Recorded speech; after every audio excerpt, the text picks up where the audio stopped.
Mrs serial killer Jacqueline की नई web series में नहीं है दम। जैकलीन की Netflix original web series Mrs serial killer release हो गई है और हम बता रहे हैं कि इस वेब सीरीज में आपको क्या देखने को मिलेगा। जैकलीन के web series Mrs serial killer का ऐलान जब हुआ था तब उनके लुक को देखकर और कहानी के बारे में जानकर फैंस की दिलचस्पी और उत्साह बढ़ा था। नेटफ्लिक्स की इस वेब सीरीज का इंतजार सभी को काफी समय से था और अब जब ये आ गई है तो हमें अपनी सोच पर शक होने लगा है। हिंदी सिनेमा में मिस्ट्री थ्रिलर फिल्मों के बारे में सोचें तो तापसी पन्नू की बदला, विद्या बालन की कहानी, उर्मिला मातोंडकर की कौन, रानी की मर्दानी 2 जैसे कई नाम आपके दिमाग में आते हैं। फिर एक ऐसी मूवी नेटफ्लिक्स पर आती है जो लॉकडाउन में बीत रहे आपके खराब दिनों को और खराब बना देती है। जैकलीन की मिसेज सीरियल किलर वही वेब सीरीज है। ये है वेब सीरीज की कहानी, बाकी बातें बाद में। पहले बता दूं कि ये वेब सीरीज शिरीष कुंदर ने खुद लिखी है। इसका निर्देशन, क्रिएशन और यहाँ तक कि म्यूजिक भी उन्होंने खुद ही दिया है, जो नहीं होना चाहिए था। अब करते हैं कहानी की बात। कहानी असल में ये है कि शहर के एक मशहूर गायनोलॉजिस्ट को सीरियल किलिंग के जुर्म में पुलिस गिरफ्तार कर लेती है। ऐसे में उसकी पत्नी अपने निर्दोष पति को बचाने और उसकी बेगुनाही साबित करने के लिए कुछ भी कर सकती है।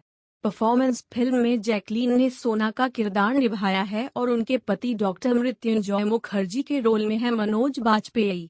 मृत्युंजय उर्फ जॉय एक बड़ा मैटरनिटी होम चलाते हैं और उनकी पत्नी सोना पुलिस वाले इमरान शाहिद, मोहित रैना से परेशान हैं। इमरान और सोना का एक राज है जो किसी को नहीं पता।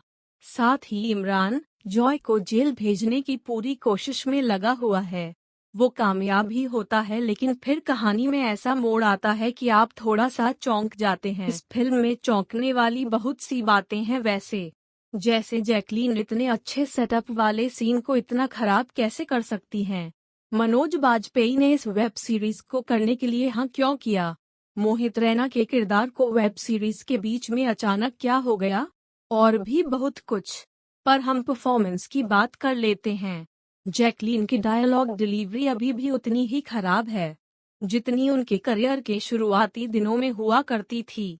उनकी एक्टिंग में कोई दम नहीं है। इस वेब सीरीज में उनकी चीखें अच्छी निकली हैं बस, और वो काफी खूबसूरत भी दिखी हैं।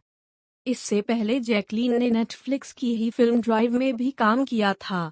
खुद को बेकार से बेकार फिल्में करने का चैलेंज जैकी क्यों दे रही हैं, ये बात समझ नहीं आ रही है। मनोज बाजपेयी फिल्म इंडस्ट्री के सबसे बढ़िया कलाकारों में से एक हैं। इस वेब सीरीज में भी उन्हें शाइन तो करना ही था और उन्होंने किया भी, लेकिन एक एक्टर पूरी फिल्म नहीं बचा सकता ना। उसके किरदार में लेयर्स थीं जिन्हें परत दर परत खोला जाता तो कमाल हो जाता। ऐसे ही इमरान शाहिद के रोल में मोहित रैना ने अच्छा काम किया है, लेकिन वो भी इस वेब सीरीज को बचा नहीं पाए। वो खुद अपनी परफॉर्मेंस को अंत तक संभाल ही नहीं पाए। शिरीष कुंदर का direction, screen play, music. Direction से लेकर म्यूजिक और बाकी सब के लिए एक ही इंसान जिम्मेदार है और वो है शिरीष कुंदर। शिरीष कुंदर ने इससे पहले सिनेमा को जाने मन और जोकर, अक्षय कुमार वाली, सपने ना देखो ज्यादा दी है। इन दोनों फिल्मों का हश्र बॉक्स ऑफिस पर क्या हुआ था और दर्शकों की इन्हें लेकर क्या राय है, सबको पता है। लेकिन जब कोई निर्देशक अच्छी मिस्ट्री थ्रिलर फिल्म का आइडिया जनता को परोसता है तो उससे उम्मीद अच्छी ही की जाती है। मिसेज सीरियल किलर को लेकर शिरीष कुंदर से उम्मीद लगाना ही थ्रिलर फिल्मों के फैंस की गलती है। वेब सीरीज की स्क्रिप्ट बेहद कमजोर है। उन्होंने अपने किरदारों को ढंग से दिखाया ही नहीं। जैकलीन फिल्म में एक टीचर हैं, किस चीज की, कहाँ पढ़ाती हैं, अभी काम कर रही है या नहीं, कुछ नहीं दिखाया। मनोज बाजपेयी के लिए एक बहुत सॉलिड बैक स्टोरी का आइडिया है, लेकिन उसे वेब सीरीज में क्यों ही दिखाना।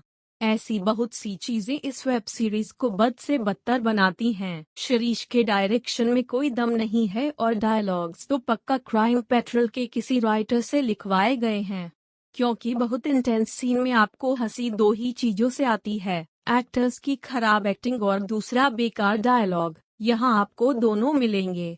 एक उदाहरण के लिए सुन लीजिए। मनोज बाजपेयी के किरदार को सोना, जैकलीन जॉय कहकर पुकारती हैं। ऐसे में वो गुस्सा हो जाते हैं और कहते हैं तुम मुझे जॉय जॉय क्यों बुलाती रहती हो, मैं कोई आइसक्रीम हूँ?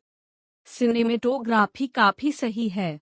सुंदर लोकेशंस को दिखाया गया है। हालांकि जिन सीन्स के लिए सेट्स तैयार किए गए हैं, वो आपको देखते ही समझ आ जाएंगे। म्यूजिक की बात करें तो इतना खराब म्यूजिक शायद ही किसी फिल्म का होगा। बैकग्राउंड स्कोर की तो बात ही मत करो। तो अगर आपको अपना वीकेंड लॉकडाउन में बीत रहा मुश्किल समय और मूड खराब नहीं करना है तो मैसेज सीरियल किलर आपके लिए नहीं बनी है।